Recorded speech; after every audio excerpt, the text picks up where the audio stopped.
जहां district bar association के सालाना इंतखाबात में सीनियर कानूनदान मिर्जा मोहम्मद आजम सदर और माजिद अकरम वट्टू जनरल सेक्रेटरी मुंतखब हो गए।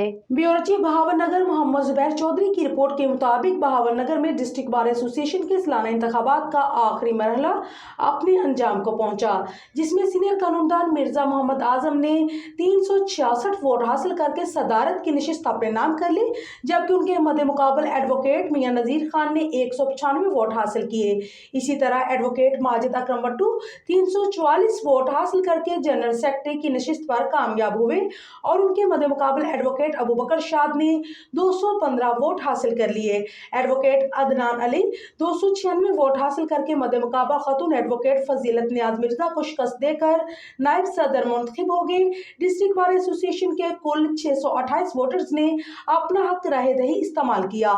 सीनियर कानूनदान मिर्जा मोहम्मद आजम और माजिद अकरम वट्टू की जीत पर साथी वकला ने डोल की थाप पर खूब बंगरे डाले, मिठाइयां तकसीम की और नौमुंतखब ओहदेदारान को फूलों के हार पहनाकर उन्हें मुबारकबाद दी।